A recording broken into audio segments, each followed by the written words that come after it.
अब हम जिन 100 श्लोकों का पाठ करने वाले हैं उनका नाम नारद वाक्यम यानी नारद जी का कथन है।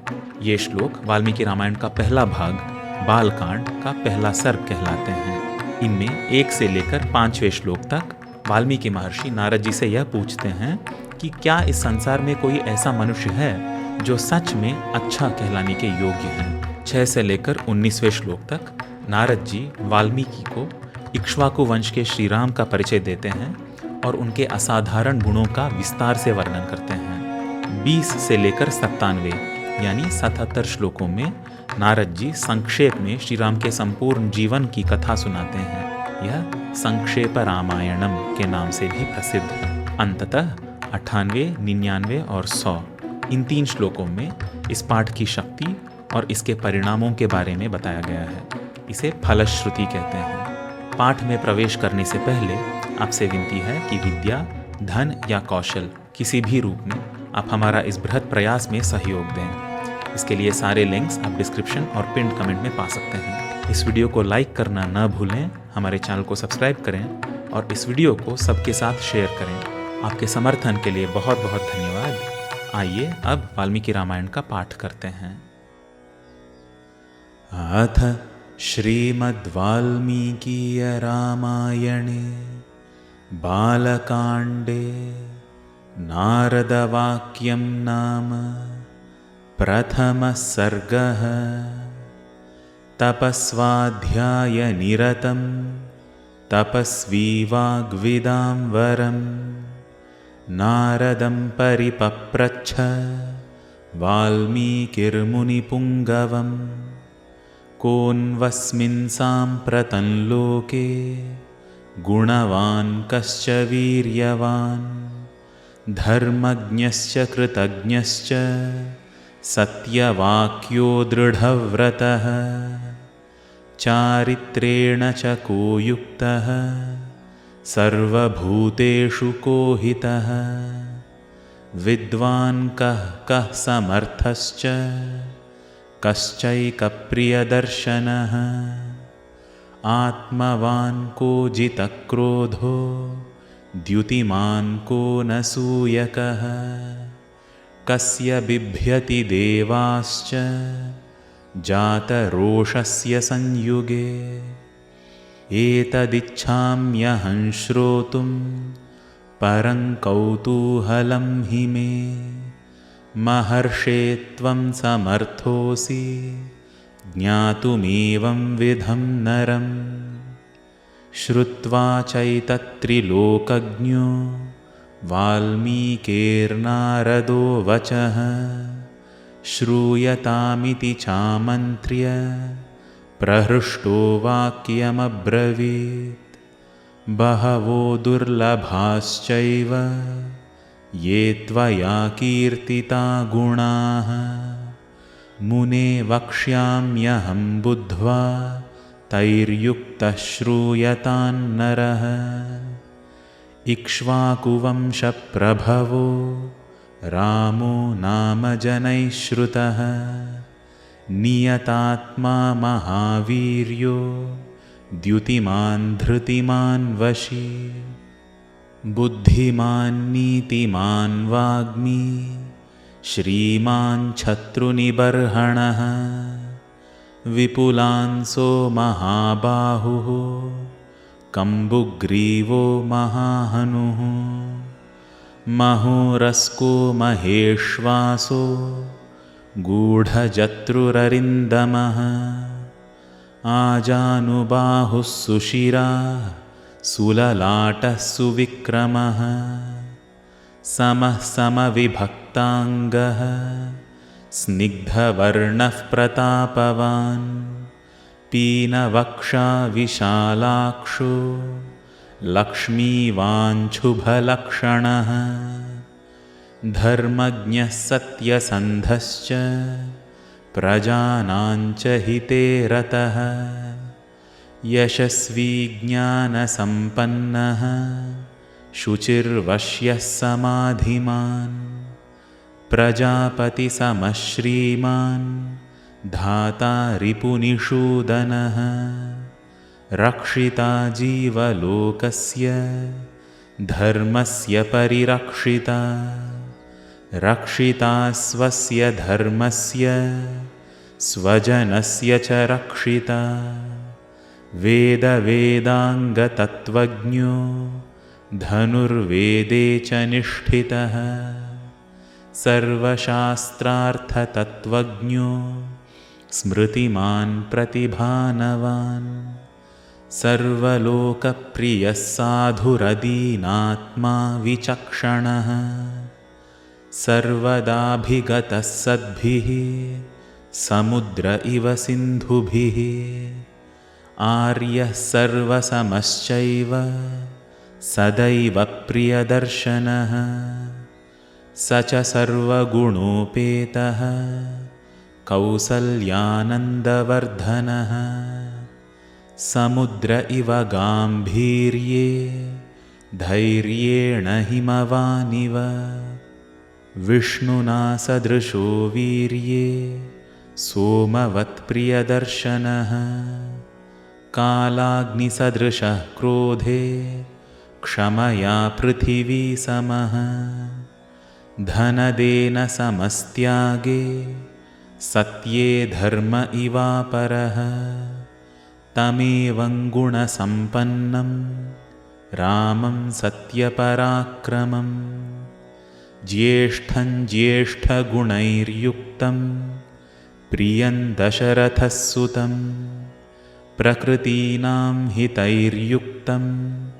प्रकृतिप्रियकाम्यया यौवराज्येन संयोक्तुम् ऐच्छत्प्रीत्या महीपतिः तस्याभिषेकसंभारान् दृष्ट्वा भार्याथ कैकयी पूर्वं दत्तवरा देवी वरमेनमयाचत विवासनं च रामस्य भरतस्याभिषेचनं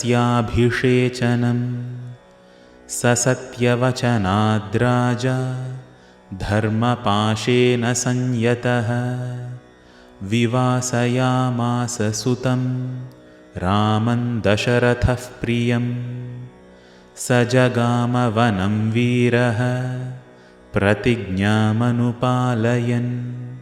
पितुर्वचननिर्देशात् कैकेय्याः प्रियकारणात् तं व्रजन्तं प्रियो भ्राता लक्ष्मणोऽनुजगामः स्नेहाद्विनयसम्पन्नः सुमित्रानन्दवर्धनः भ्रातरन्दयितो भ्रातुः सौभ्रात्रमनुदर्शयन् रामस्य दयिता भार्या नित्यं प्राणसमाहिता जनकस्य कुले जाता देवमायेव निर्मिता सर्वलक्षणसम्पन्ना नारीणामुत्तमा वधूः सीताप्यनुगता रामं शशिनं रोहिणी यथा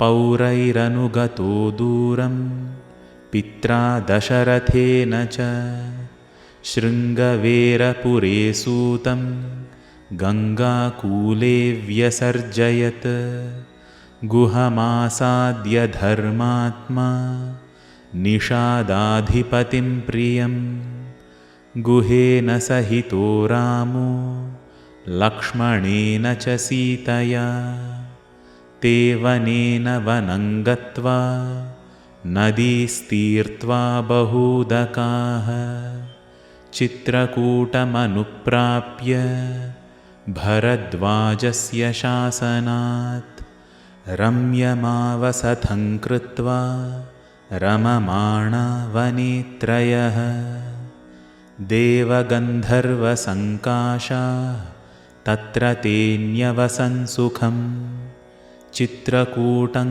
गते रामे पुत्रशोकातुरस्तथा राजा दशरथः स्वर्गं जगामविलपन् सुतं गते तु तस्मिन् भरतो वसिष्ठप्रमुखैर्द्विजैः नियुज्यमानो राज्याय नैच्छत्राज्यं महाबलः स जगाम वनं वीरो रामपादप्रसादकः गत्वा तु स महात्मानं रामं सत्यपराक्रमम् अयाचद्भ्रातरं रामम् आर्यभावपुरस्कृतः त्वमेव राजा धर्मज्ञ इति रामं वचोब्रवीत् रामोऽपि परमोदारः सुमुखः सुमहायशाः न चैच्छत्पितुरादेशात्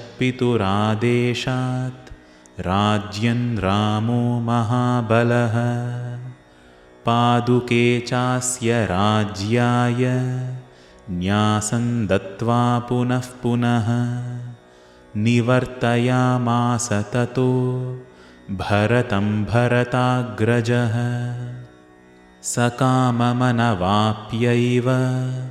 रामपादावुपस्पृशन् नन्दिग्रामे करोद्राज्यं रामागमनकाङ्क्षया गते तु भरते श्रीमान् सत्यसन्धो जितेन्द्रियः रामस्तु पुनरालक्ष्य नागरस्य जनस्य च तत्रागमनमेकाग्रो दण्डकान् प्रविवेशः प्रविश्यतु महारण्यं रामो राजीवलोचनः विराधं राक्षसं हत्वा शरभङ्गं ददर्शः सुतीक्ष्णं चाप्यगस्त्यं च अगस्त्यभ्रातरं तथा अगस्त्यवचनाच्चैव जग्राहैन्द्रं शरासनं खड्गं च परमप्रीतस्तूणी चाक्षयसायकौ वसतस्तस्य रामस्य वने वनचरैः सह ऋषयोऽभ्यागमन् सर्वे वधायासुररक्षसां स तेषां प्रतिशुश्राव राक्षसानां तदा वने प्रतिज्ञातश्च रामेण वधः संयतिरक्षसां ऋषीणामग्निकल्पानां दण्डकारण्यवासिनां तेन तत्रैव वसता जनस्थाननिवासिनी विरूपिता शूर्पणखा राक्षसी कामरूपिणी ततः शूर्पणखा वाक्यादुद्युक्तान् सर्वराक्षसान् खरन् त्रिशिरसञ्चैव दूषणं चैव राक्षसम् निजघानरणे रामस्तेषां चैव पदानुगान् वने तस्मिन् निवसता जनस्थाननिवासिनां रक्षसान्निहतान्यासन् सहस्राणि 14 ततो ज्ञातिवधं श्रुत्वा रावणः क्रोधमूर्च्छितः सहायं वरयामास मारीचन्नाम राक्षसं वार्यमाणः सुबहुशो मारीचेन स रावणः न विरोधो बलवता क्षमो रावणतेन ते अनादृत्य तु तद्वाक्यं रावणः कालचोदितः जगाम सह मारीचस्तस्याश्रमपदं तदा तेन मायाविना दूरमपवाह्य नृपात्मजौ जहार भार्यां रामस्य गृध्रं हत्वा जटायुषं गृध्रं च निहतं दृष्ट्वा हृतान् श्रुत्वा च मैथिलीं। राघवः शोकसन्तप्तो विललापाकुलेन्द्रियः। ततस्तेनैव शोकेन गृध्रन् दग्ध्वा जटायुषम्। मार्गमाणो वने सीतां राक्षसं सन्ददर्शः। कबन्धं नाम रूपेण विकृतं घोरदर्शनम्। तन्निहत्य महाबाहुर्ददाह स्वर्गतश्च सः। स चास्य कथयामास शबरीं धर्मचारिणीं। श्रमणान् धर्मनिपुणामभिगच्छेति राघव। सोऽभ्यगच्छन्महातेजा शबरीं शत्रुसूदनः।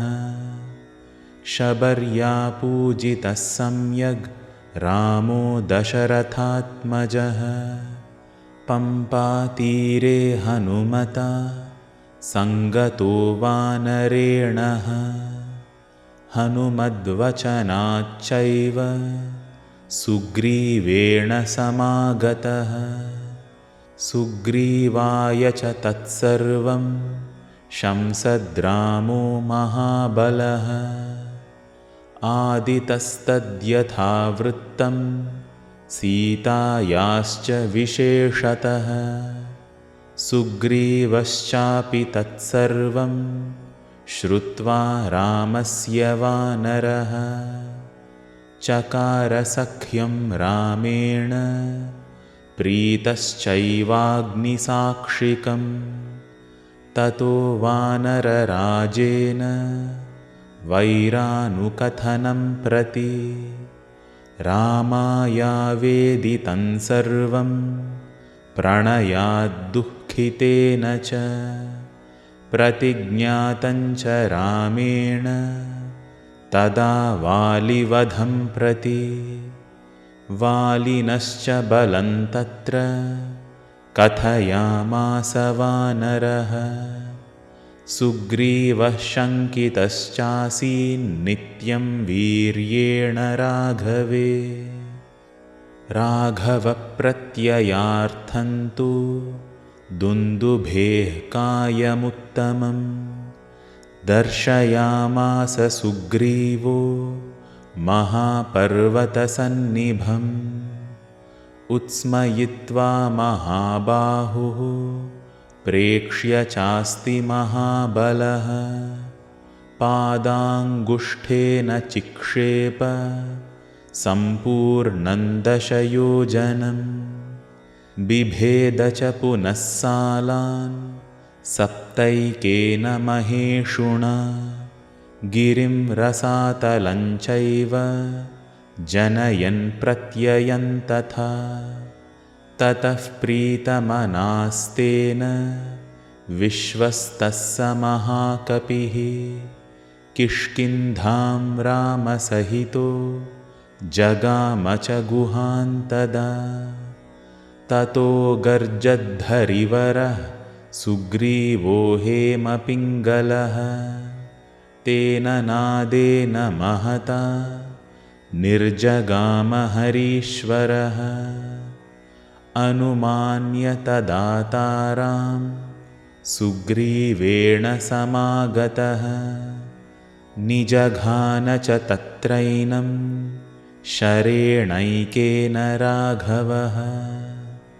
ततः सुग्रीववचनात् हत्वा वालिनमाहवे।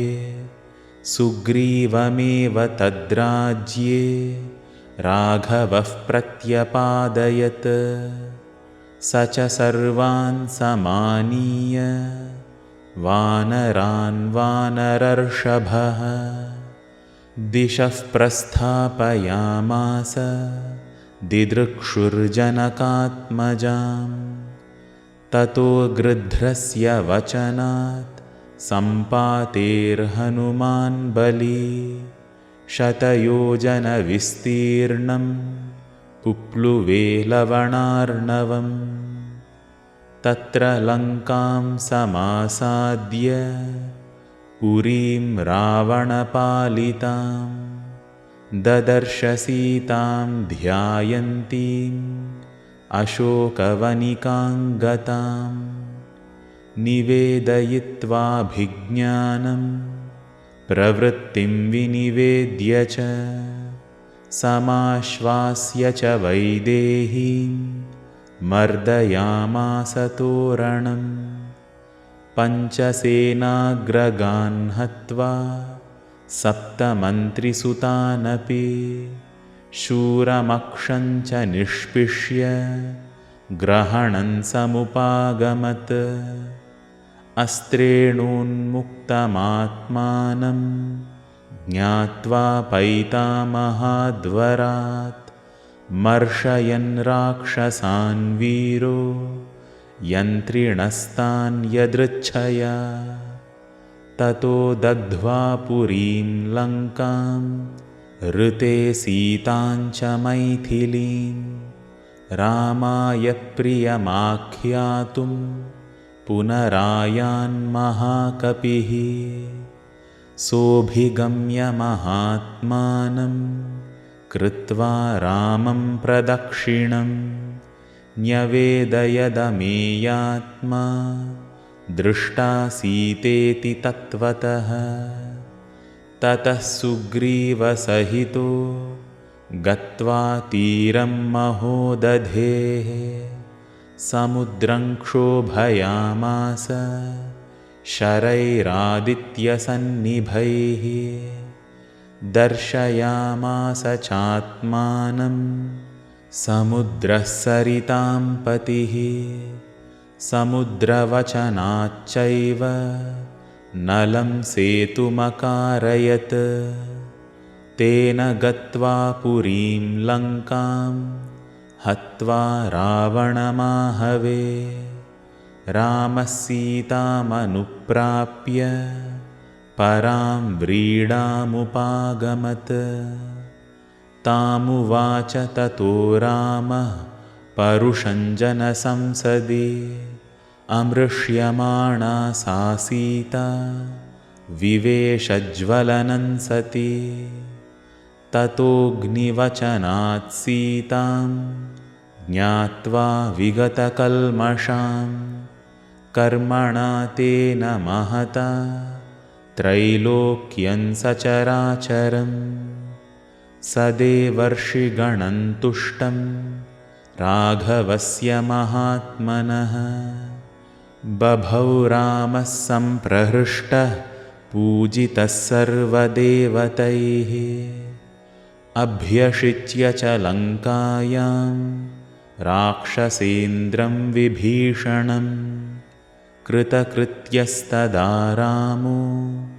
विज्वरः प्रमुमोदः देवताभ्यो वरं प्राप्य समुत्थाप्य च वानरान् अयोध्यां प्रस्थितो रामः पुष्पकेण सुहृद्वृतः भरद्वाजाश्रमं गत्वा रामः सत्यपराक्रमः भरतस्यान्तिके रामो हनुमन्तं व्यसर्जयत् पुनराख्यायिकाञ्जल्पन् सुग्रीवसहितस्तदा पुष्पकं तत्समारुह्य नन्दिग्रामं ययौ तदा नन्दिग्रामे जटां हित्वा भ्रातृभिः सहितो नघः रामः सीतामनुप्राप्य राज्यं पुनरवाप्तवान् प्रहृष्टमुदितो लोकस्तुष्टः पुष्टः सुधार्मिकः निरामयो ह्यरोगश्च दुर्भिक्षभयवर्जितः न पुत्रमरणं केचित् द्रक्ष्यन्ति पुरुषाः क्वचित् नार्यश्चाविधवा नित्यं भविष्यन्ति पतिव्रताः न चाग्निजं भयं किञ्चिन्नाप्सु मज्जन्ति जन्तवः न वातजं भयं किञ्चित् नापि ज्वरकृतं तथा न चापि क्षुद्भयं तत्र न तस्करभयं तथा नगराणि च राष्ट्राणि धनधान्ययुतानि च नित्यं प्रमुदिताः सर्वे यथा कृतयुगे तथा अश्वमेधशतैरिष्ट्वा तथा बहुसुवर्णकैः गवाङ्कोट्ययुतं दत्त्वा विद्वद्भ्यो विधिपूर्वकम् असङ्ख्येयं धनं दत्त्वा ब्राह्मणेभ्यो महायशाः राजवंशान् शतगुणान् स्थापयिष्यति राघवः चातुर्वर्ण्यं च लोकेऽस्मिन् स्वे स्वे धर्मे नियोक्ष्यति दशवर्षसहस्राणि दशवर्षशतानि च रामो राज्यमुपासित्वा ब्रह्मलोकं प्रयास्यति इदं पवित्रं पापघ्नं पुण्यं वेदैश्च सम्मितं यः पठेद्रामचरितं सर्वपापैः प्रमुच्यते एतदाख्यानमायुष्यं पठन् रामायणं नरः सपुत्रपौत्रः सगणः प्रेत्य स्वर्गे महीयते पठन् द्विजो वागृषभत्वमीयात् स्यात् क्षत्रियो भूमिपतित्वमीयात् वणिक्जनः पण्यफलत्वमीयात् जनश्च शूद्रोऽपि महत्त्वमीयात्। इत्यार्षे श्रीमद् रामायणे वाल्मीकीये आदिकाव्ये बालकाण्डे नारदवाक्यं नाम प्रथमः सर्गः।